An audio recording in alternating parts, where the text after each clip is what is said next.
नमस्कार, दिन भर की बड़ी खबरों में आपका स्वागत है। मैं हूं परवीन शेख। आज इस बुलेटिन में बात होगी पहलवानों के मामले पर सुप्रीम कोर्ट के बड़े आदेश की, राहुल गांधी के मामले में शनिवार को होने वाली सुनवाई की, बात करेंगे कर्नाटक चुनाव में छिड़े संग्राम की, जानेंगे अतीक मामले में सुप्रीम कोर्ट ने क्या की है टिप्पणी, और बुलेटिन के आखिर में बात होगी नीतीश कुमार के 500 सीटों वाले नए फार्मूले की। इसके साथ ही और भी कई बड़ी खबरों से आपको करवाएंगे रूबरू, लेकिन तमाम बड़ी खबरों से पहले एक नजर सुर्खियों पर। मोदी सरकार पर लगे आरोपों को लेकर मुश्किल में पूर्व राज्यपाल सत्यपाल मलिक के घर पहुंची सीबीआई, 7 महीने में दूसरी बार की गई पूछताछ। ईडी केस में मनीष सिसोदिया को नहीं मिली जमानत, अब हाईकोर्ट में अपील करेंगे पूर्व डिप्टी सीएम, फिलहाल 12 मई तक रहेंगे न्यायिक हिरासत में। 9 महीने बाद आरजेडी प्रमुख लालू प्रसाद यादव पटना लौटे, तेज प्रताप तेजस्वी भी दिखे साथ में, कार्यकर्ताओं ने फूलों की बारिश से किया स्वागत। बढ़त के साथ बंद हुआ शेयर बाजार, सेंसेक्स 463 अंकों की उछाल के साथ 61,112 पर हुआ बंद, निफ्टी 150 अंक चढ़कर 18,065 पर हुआ बंद। ये तो थी सुर्खियां और अब बात आज की सबसे बड़ी खबर की। मोदी सरकार ने बृजभूषण शरण सिंह के खिलाफ एफआईआर दर्ज करने की पहलवानों की मांग को मान लिया है। आज सॉलिसिटर जनरल ने इसकी जानकारी सुप्रीम कोर्ट को दी है, तो वहीं पहलवानों ने भी साफ कर दिया है कि बीजेपी सांसद की गिरफ्तारी तक धरना जारी रहेगा। 6 दिनों से न्याय की गुहार लगा रहे पहलवानों को सुप्रीम कोर्ट से न्याय की आस थी। शुक्रवार को सुप्रीम कोर्ट में सुनवाई हुई, जिसमें बीजेपी सांसद बृजभूषण शरण सिंह की मुसीबतें बढ़ने के संकेत मिलने लगे हैं। शुक्रवार को हुई सुनवाई में दिल्ली पुलिस की तरफ से पेश एसजी तुषार मेहता ने कहा कि आज शाम तक दिल्ली पुलिस पहलवानों की शिकायत पर एफआईआर दर्ज कर लेगी। सुप्रीम कोर्ट ने सुनवाई के दौरान दिल्ली पुलिस से बृजभूषण सिंह के खिलाफ शिकायत करने वाली नाबालिग लड़की को सुरक्षा देने की भी बात कही है। इसके साथ ही पहलवानों की सुरक्षा को लेकर हलफनामा दायर करने के लिए भी कहा। कोर्ट में हुई सुनवाई के बाद पहलवानों ने प्रेस कॉन्फ्रेंस की और साफ कर दिया कि ये लड़ाई लगातार जारी रहेगी जब तक बीजेपी सांसद की गिरफ्तारी नहीं हो जाती। विनेश फोगाट ने कहा कि ये लड़ाई एफआईआर तक की नहीं है, उसे गिरफ्तार किया जाना चाहिए और पदों से हटाया जाना चाहिए। हम इसी मांग पर अड़िग हैं। भारत के खेलों और खिलाड़ियों को बचाने के लिए ऐसे लोगों को सबक सिखाना होगा। हमें किसी कमेटी या सरकार पर भरोसा नहीं है, हमें सिर्फ सुप्रीम कोर्ट पर भरोसा है। अब किसी कमेटी को नहीं, कोर्ट को सबूत देंगे। पहलवान बजरंग पुनिया ने कहा, मुझे लगता है कि बृजभूषण पर तुरंत कार्रवाई होनी चाहिए और उसे जेल भेज देना चाहिए। सच की जीत तभी होगी जब तक बृजभूषण जेल नहीं जाता, तब तक धरना यूं ही जारी रहेगा। बृजभूषण शरण सिंह को पद से हटा देना चाहिए, वो अपने पद का दुरुपयोग कर सकता है, उन्हें जेल भेज देना चाहिए। इतना ही नहीं, पहलवानों ने खेल मंत्री अनुराग ठाकुर पर आरोप लगाया कि वो पहलवानों का फोन तक नहीं उठा रहे हैं।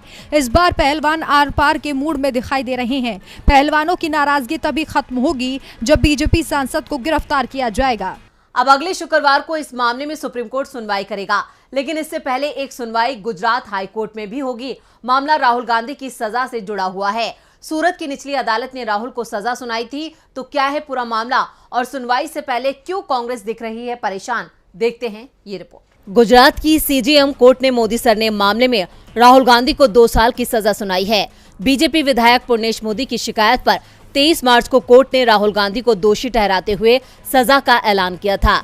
इसके खिलाफ राहुल गांधी ने गुजरात की सेशन कोर्ट से अपील की, जहां जज रोबिन मोगेरा की कोर्ट ने राहुल गांधी की याचिका खारिज कर दी। सेशन कोर्ट में याचिका खारिज हुई तो कांग्रेस ने सवाल उठाए थे कि जज मोगेरा को ये केस नहीं सुनना चाहिए था, क्योंकि मोगेरा कुछ समय पहले वकील की हैसियत से केंद्रीय गृह मंत्री अमित शाह के वकील रह चुके हैं।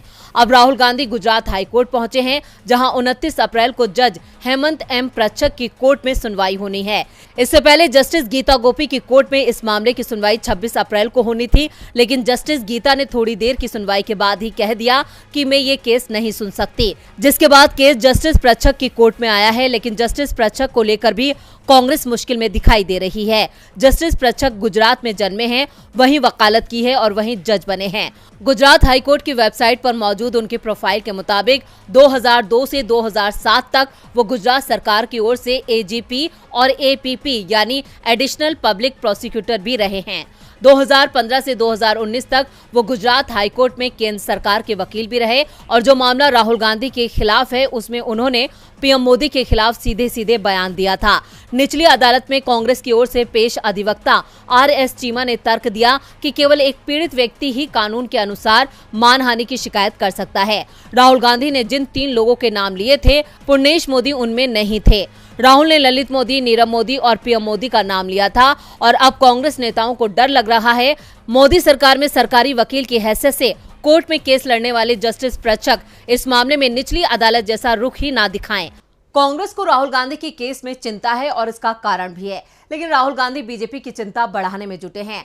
कलबुर्गी जिले के जेवर्गी विधानसभा क्षेत्र में राहुल गांधी ने बरसात में भीगते हुए कई बड़े ऐलान किए, तो वहीं बीजेपी की तरफ से अमित शाह और जेपी नड्डा ने बीजेपी के लिए प्रचार किया।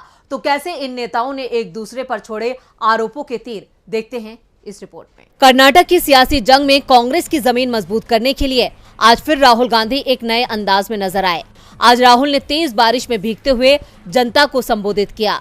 कर्नाटक के जेवर्गी में बारिश में जनसभा को संबोधित करते हुए उन्होंने राज्य की बीजेपी सरकार को 40% वाली सरकार करार देते हुए कहा, बीजेपी सरकार 40% की चोरी करती है, लेकिन कांग्रेस की सरकार छोटे व्यापारियों और गरीबों की सरकार होगी। राहुल ने बीजेपी पर निशाना साधते हुए आगे कहा कि कर्नाटक में कांग्रेस को कम से कम 150 सीटें मिलनी चाहिए। बीजेपी चोरी से, भ्रष्टाचार से सरकार को चोरी करने की कोशिश करेगी। उनके एमएलए ने कहा कि बीजेपी में मुख्यमंत्री की पोस्ट 2500 करोड़ में बिकती है। आप बीजेपी को इस बार सिर्फ 40 सीटें ही दीजिए, क्योंकि उन्हें 40 नंबर बहुत पसंद है। इसके साथ ही राहुल ने 50,000 पदों पर बहाली का वादा किया और कहा कि हम IIT और IIM में नए विजन पर 5,000 करोड़ खर्च करेंगे। हर ग्राम पंचायत को 1 करोड़ रुपए मिलेंगे। राहुल गांधी बारिश के बावजूद मंच पर करीब 8 मिनट तक मौजूद रहे। इस दौरान उन्होंने कर्नाटक की जनता को कांग्रेस के 4 वादे याद दिलाए। उन्होंने कहा कि राज्य में हमारी सरकार बनने पर हर परिवार को 200 यूनिट मुफ्त बिजली, महिलाओं को 2,000 रुपए हर महीने, कर्नाटक के हर ग्रेजुएट को 2 साल तक 3,000 रुपए, युवा निधि और डिप्लोमा होल्डर को 1,500 रुपए दिए जाएंगे। तो वहीं बीजेपी की तरफ से आज अमित शाह ने कर्नाटक के धारवाड़ में जनसभा की। शाह ने भाषण की शुरुआत कांग्रेस अध्यक्ष मल्लिकार्जुन खड़गे के पीएम मोदी को जहरीला सांप बताए जाने वाले बयान से की। उन्होंने कहा कि मोदी जी को आप जितनी गाली दोगे, कमल उतना खिलेगा। बीजेपी इस मामले को लेकर चुनाव आयोग भी पहुंची है। वहीं बीजेपी अध्यक्ष जेपी नड्डा ने भी पार्टी के लिए वोट मांगे। कर्नाटक की सियासी जंग काफी दिलचस्प हो गई है। इस बीच विवादित बयानों की बाढ़ आ गई है और एक ऐसा ही विवादित बयान बीजेपी विधायक ने सोनिया गांधी को लेकर दिया है, जिसको लेकर कांग्रेस ने पीएम मोदी के खिलाफ मोर्चा खोल दिया है। क्या है पूरी खबर, देखते हैं इस रिपोर्ट में। कर्नाटक के कलबुर्गी में गुरुवार को मल्लिकार्जुन खड़गे ने जहरीले सांप की तुलना बीजेपी से कर दी। बीजेपी नेताओं का दावा है कि खड़गे ने प्रधानमंत्री नरेंद्र मोदी का अपमान किया। उन्होंने पीएम को ही जहरीला सांप कहा है। बीजेपी नेताओं ने खड़गे पर माफी मांगने का दबाव बनाया, लेकिन कांग्रेस अध्यक्ष ने साफ कर दिया कि उन्होंने बयान बीजेपी की विचारधारा पर दिया है, किसी पर निजी टिप्पणी नहीं की है।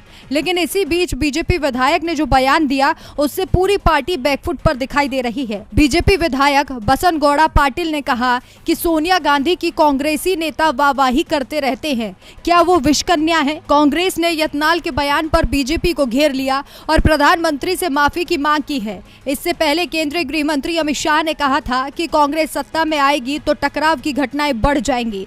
शाह के बयान पर कांग्रेस ने FIR के लिए पुलिस थाने में शिकायत दर्ज कराई थी। तो वहीं दूसरी तरफ चुनाव आयोग भी शाह की शिकायत करते हुए उनके चुनाव प्रचार करने से रोक लगाने की मांग की है।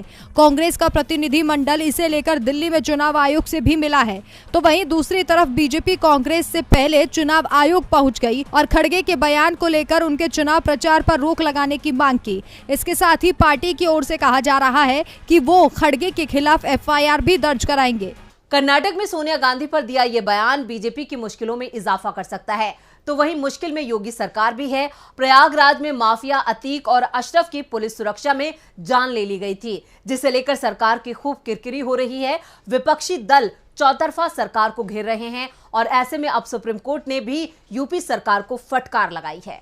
यूपी में माफियाओं के एनकाउंटर पर अपनी पीठ थपथपा रही योगी सरकार को सुप्रीम कोर्ट ने फटकार लगाई है। अतीक अहमद और अशरफ के मामले में विपक्ष भी सवाल उठाता रहा है, उस पर आज सुप्रीम कोर्ट में सुनवाई हुई। सर्वोच्च अदालत ने उत्तर प्रदेश की योगी आदित्यनाथ सरकार को जमकर फटकार लगाई है। सुप्रीम कोर्ट ने योगी सरकार पर कई सवाल दागे हैं। कोर्ट ने अतीक और अशरफ को मेडिकल के लिए ले जाने के दौरान पर्याप्त सुरक्षा एहतियात न बरतने पर नाराजगी जाहिर की है।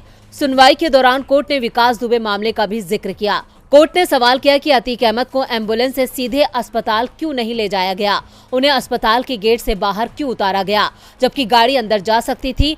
इसके साथ ही कोर्ट ने ये भी सवाल किया कि आरोपियों को कैसे पता कि अतीक वहां आने वाला था, आखिर क्यों अतीक अशरफ की पैदल परेड कराई गई।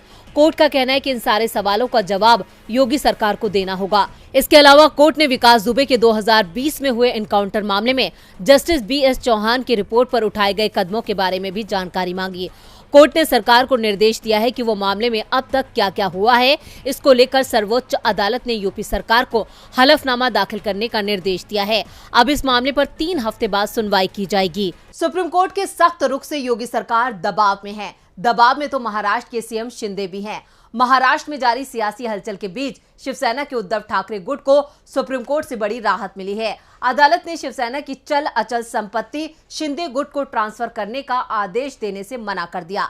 तो क्या कहा कोर्ट ने अपनी सुनवाई में, देखते हैं इस रिपोर्ट। सुप्रीम कोर्ट से कई दिनों बाद उद्धव ठाकरे गुट को बड़ी राहत मिली है। सुप्रीम कोर्ट ने शिवसेना पार्टी की चल या अचल संपत्ति को अलग करने से रोकने के लिए निर्देश देने की मांग वाली याचिका को खारिज कर दिया है।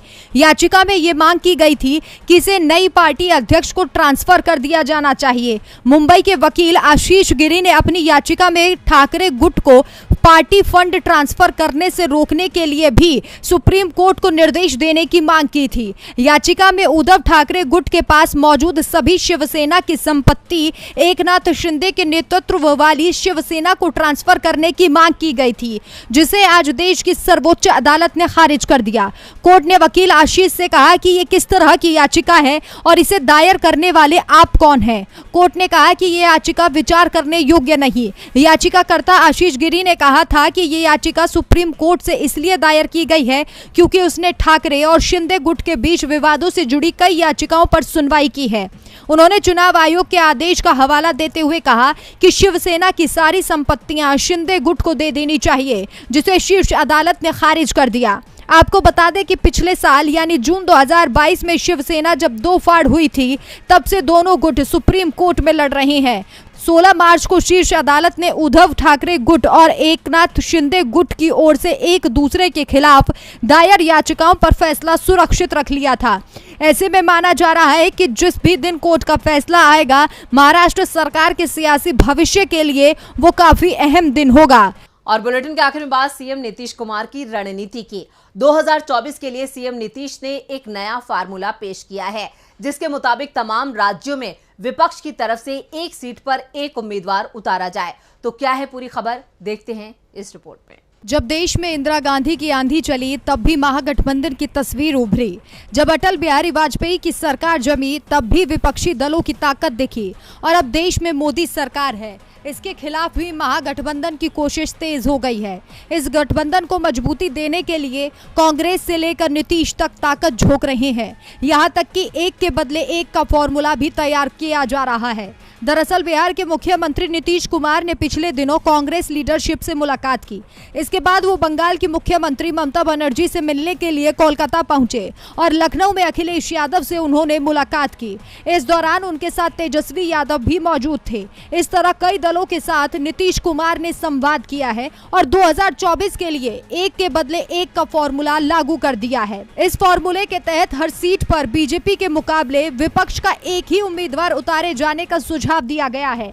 कहा जा रहा है कि महागठबंधन ने देश की 500 लोकसभा सीटों पर इस फॉर्मूले से चुनाव का सुझाव दिया है। महागठबंधन के एक बड़े नेता ने कहा कि एक के बदले एक का फॉर्मूला इससे पहले 1977 में इसी फॉर्मूले पर चुनाव लड़ा गया था। तब कांग्रेस के मुकाबले जो महागठबंधन बना था, उसने हर सीट पर अपना एक उम्मीदवार उतारा था और वोटों को बांटने से रोक लिया था। इसके बाद अटल बिहारी वाजपेयी के मुकाबले 2004 में यही रणनीति अपनाई गई।